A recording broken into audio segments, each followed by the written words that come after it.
Hey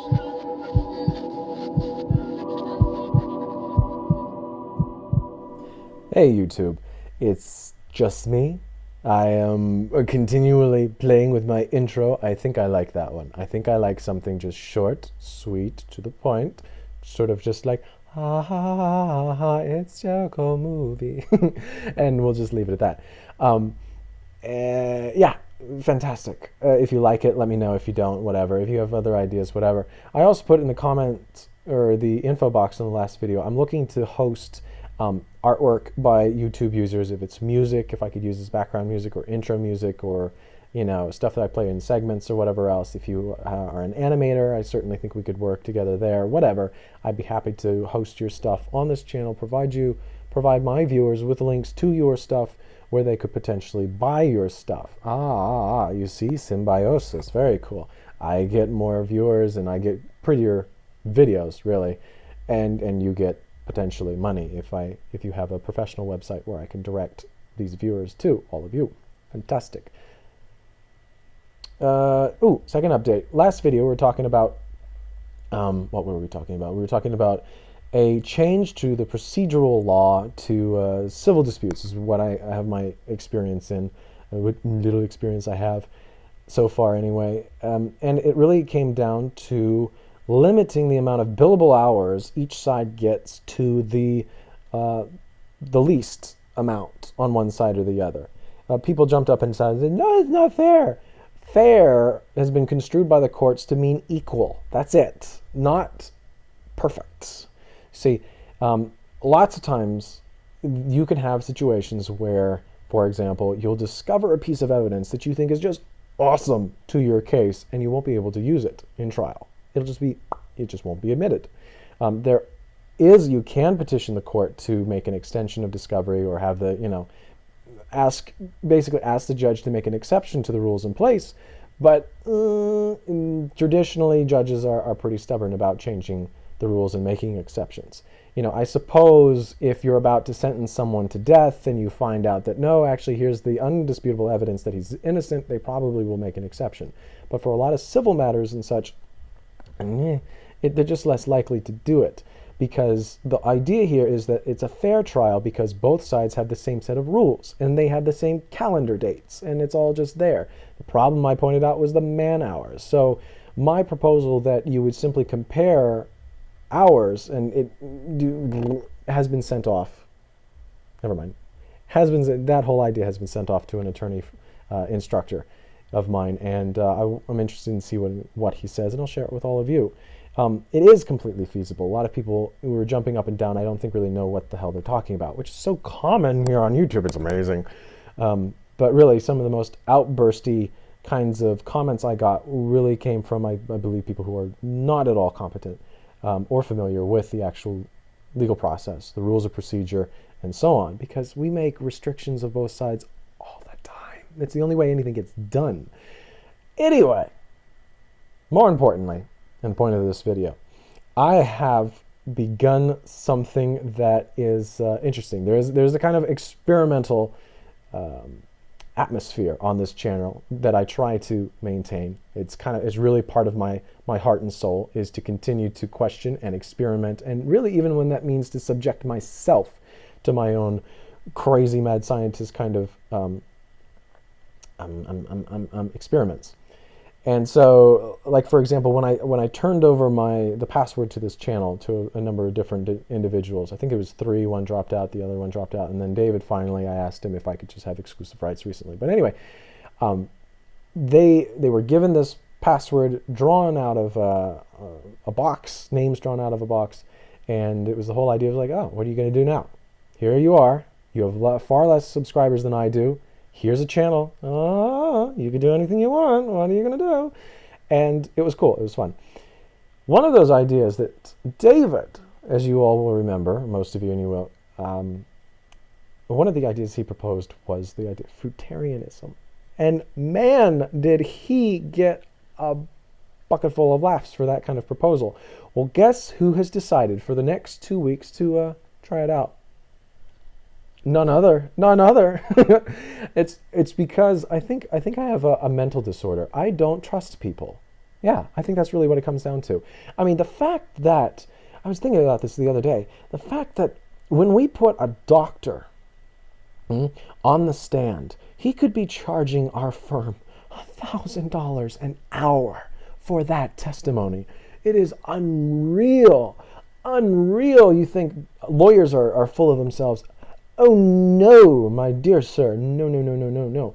So you can't tell me that doctors don't have a sense of self-importance. I think it's over the top, personally. I think many situations their sense of self-importance is very well justified, but not as fully as I think they would like themselves to be. And so I question a lot of things. I question convention. And that's really what puts me against the norm, because a lot of you out there who want to say question everything, you don't question the norm. You take the norm as authority. And that's what makes you and I different. Whether you're an atheist and you're a skeptic, that really turns into its own little cult kind of behavior as to, and I heard James Randi actually say this, don't just learn how to think for yourself. Learn who the authorities are. That is like almost a direct quote from James Randi. He doesn't really, yes, teach people how to think for themselves, but also, just as important, is to teach them who the authorities are. Well, that's dogmatic. Thank you very much, James Randi. That's dogmatic. And, the authorities. Know who the authorities are. That's just as important, if not more important, than knowing how to think for yourself. Bite me. So, I have purchased 26 pounds of bananas, an entire watermelon, and a couple of honeydew, and I need to already go back to the store. They say to eat 30 bananas a day. Now, I know you all will suddenly, in the comments below, become medical experts and tell me that I'm going to overdose on potassium or some bullshit. I don't care. Don't even waste the energy in your fingers to write such comments. You need to know the beast that you are dealing with here. I don't trust convention. I don't trust the opinions of others. I don't. It's in my being to go out and touch fire before I'll really believe you that it will burn my hand. And if that ends in my demise, well then all the better for the gene pool, right? Don't worry about it. It'll take care of itself. Don't freak the fuck out. But to that, 30 bananas a day. I haven't gotten that far yet. I'm sitting at 15 today. Yesterday I got to, I think, about 20 by the end of the day. So, and a half a watermelon. And here it is, guys, ladies and gentlemen. First off, I had a kind of a headache for the past 2 weeks because I've had a lack of sleep. There's this kind of fog that has been there. That is after really 2 or 3 meals of eating nothing but fruit. And I am eating vegetables, by the way.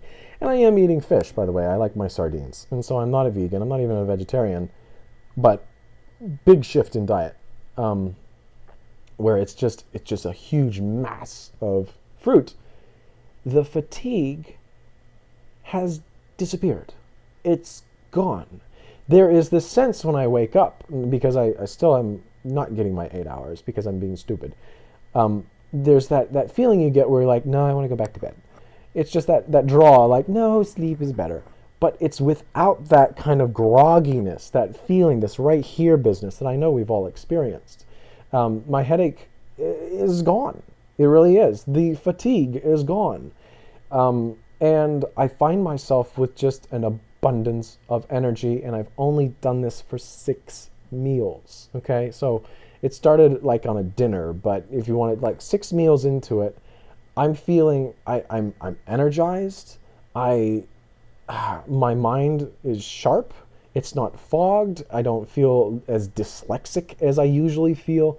And so far, not to be cliche, so good. It feels good. It feels all right. It's not a buzz like caffeine. I'm no stranger to caffeine, ladies and gentlemen. It's not that. It's just one of those like bouncy, bubbly kinds of energy that just takes you going. Now, there's also something I've noticed other people who are on this diet, or the more hardcore version, is they start to say that, yeah, I feel high all the time. And that concerns me. What I've since found out is that bananas will emit a particular kind of gas that has different effects on different things. In fact, if you were to take like a pear and throw it into a Ziploc bag with a couple of bananas, zip the thing up, the pear will rot much faster than if one was in, say, like kind of a control group and left alone. The reason is those gases will interact with the flesh of the pear. If you put bananas near certain kinds of flowers, it could make them deflower. The petals will fall off. With some plants, it will require that gas in order to germinate. For humans, the gas, if you can contain it in a particular way, is actually I'm told, like a narcotic. But the fact is, most people will only eat 1, maybe 2 bananas a day. But this whole idea that you have to eat 30 of them a day, and most of them are being eaten in smoothie form. In fact, if you're if you're interested, because whatever, never mind. I should show you my fridge. Really, maybe I will. Although no, I'll go to the grocery store, restock, and then show you my fridge, because now it's getting a little empty. It's more expensive, that's for sure, but health is worth it. But anyway, the whole bit about being high might actually be really real, because it might be you're consuming so much of these that you do start to get high off of this particular gas, or whatever whatever is making that gas, if it's a bacteria or just I don't exactly know. But I think that's where it's coming from.